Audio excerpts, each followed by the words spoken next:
হারিসা হঠাৎ এসে বলল, মা, আমি আমার ফ্রেন্ডের চশমা দিয়ে ভালো দেখতে পারি। এ কথা শোনার পর থেকে আমার মাথায় চিন্তার ভাঁজ পড়ে গেল। এত ছোট একটা মেয়ে যদি এখন থেকেই চশমা লাগে, তাহলে ভবিষ্যতে কি হবে? আমি তো সত্যিই দুশ্চিন্তায় পড়ে গেলাম।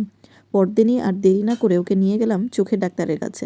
ডাক্তার প্রথমে জিজ্ঞেস করলেন, মোবাইল বেশি দেখে নাকি? আমি বললাম, মোবাইল দেখে ঠিকই, কিন্তু এতটাও না যে চোখ খারাপ হয়ে যাবে। ডাক্তার চোখ পরীক্ষা করে জানালেন, হারিসার এক চোখে পাওয়ার এসেছে -0.50 আর অন্যটায় -0.75। শুনেই মনটা আরও খারাপ হয়ে গেল।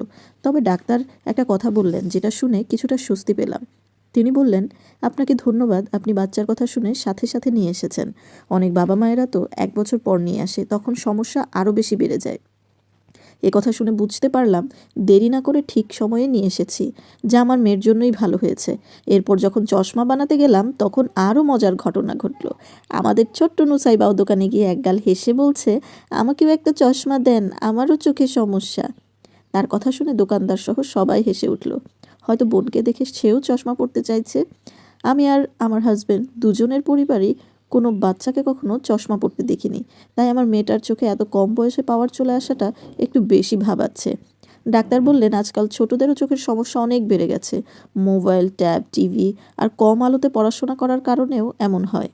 ডাক্তার পরামর্শ দিলেন, স্ক্রিন টাইম কমাতে হবে, বাইরে খেলার সময় বাড়াতে হবে, যেন চোখ স্বাভাবিক আলোতে অভ্যস্ত হয়।